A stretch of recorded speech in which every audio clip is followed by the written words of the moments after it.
l'URSSAF va annoncer sa venue par sa visite de contrôle. On va avoir un avis de passage. Et en revanche, lorsque l'URSSAF va vouloir contrôler uniquement le travail dissimulé, elle n'a pas l'obligation d'adresser cet avis de passage. On constate qu'il y a 46%, soit près de la moitié, des redressements opérés, enfin des montants redressés qui concernent des sommes qui auraient dû être assujetties à cotisation, qui n'ont pas été. Ensuite, on a, c'est à peu près 23% du montant des redressements, on a tout ce qui va concerner les exonérations liées à l'emploi. Donc ça va être les exonérations liées à la première embauche. Ensuite, on a 13% des redressements qui portent sur ce qu'on appelle les contributions annexes. Autre point de redressement, on a 7% des redressements qui portent sur des frais professionnels. Alors, elle reçoit un avis de vérification de comptabilité entre 15 jours et un mois avant le déroulé du contrôle, la venue de l'inspecteur sur place. Il se déroule le contrôle normalement dans les locaux de l'entreprise. L'entrepreneur, le chef d'entreprise peut très bien demander à ce que le contrôle se déroule dans les locaux du cabinet d'expertise comptable. Un inspecteur d'administration fiscale va donc venir sur place et réalisera le contrôle sur une certaine durée au sein de l'entreprise. Dans la procédure de contrôle fiscal, on est bien dans une procédure contradictoire. Ça veut dire que le chef d'entreprise doit être en mesure de pouvoir échanger avec l'inspecteur. À l'issue effectivement du contrôle, l'inspecteur va émettre une proposition de rectification, si tant est qu'il y ait des rectifications à opérer. Cette proposition de rectification va être envoyée à l'entreprise par un courrier recommandé avec accusé de réception, et l'entreprise aura un délai de 30 jours pour y répondre, voire même 30 jours supplémentaires si dans le délai de 30 jours elle sollicite un délai supplémentaire pour apporter la réponse aux propositions de rectification.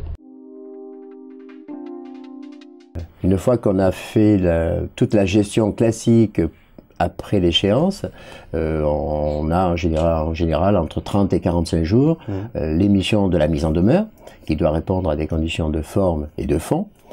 Qui sont alors disons, c'est le respect d'un formalisme. Il faut qu'il y ait la mention mise en demeure à l'intérieur et qu'il y ait une action vraiment volontariste de l'entreprise de vouloir réclamer son dû.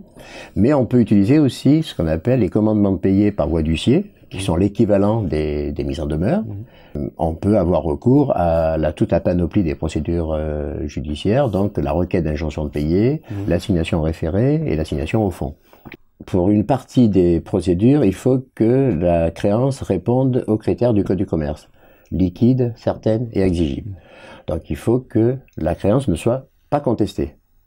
C'est le point fondamental pour la requête d'injonction de payer et pour l'assignation référée. Parce que s'il y a une contestation dans le montant de la créance, il y a la procédure d'assignation au fond, où là, ce sont les magistrats qui vont trancher le litige que les deux parties n'ont pas réussi à résoudre. Donc quand l'huissier va signifier l'ordonnance d'injonction de payer, le débiteur a toujours la faculté de s'opposer. Et il y a une grande faiblesse de notre droit du recouvrement en France, c'est que cette opposition du débiteur n'a pas à être motivée. Et donc, s'il s'oppose, l'affaire est renvoyée devant le tribunal au fond, ce qu'on appelle, et là, il faut avoir un avocat pour défendre. En général, il faut avoir un avocat, et si vous êtes à Paris et que votre débiteur est à Perpignan, vous avez une créance de 500 €, vous abandonnez le recouvrement de la créance. Et le coût entre en jeu, c'est-à-dire que pour les injonctions de payer, je dirais que allez, 400-500 €, c'est le minimum qu'on puisse faire. En dessous, c'est pas forcément très intéressant. L'état de cessation de paiement, en fait, la notion fait référence à une notion de trésorerie. La déclaration légale de l'état de cessation de paiement est la suivante, c'est lorsque le passif exigible n'est pas susceptible d'être réglé avec l'actif disponible. Et en état de cessation de paiement, toute entreprise qui n'est pas susceptible de régler ses dettes à leur échéance normale. en ajoutant que cet état de cessation de paiement doit être non pas simplement passager, mais durable. La loi prévoit que dans les 45 jours au maximum de l'état de cessation de paiement, l'entreprise doit établir une déclaration dite de cessation de paiement et la déposer au greffe du tribunal concerné.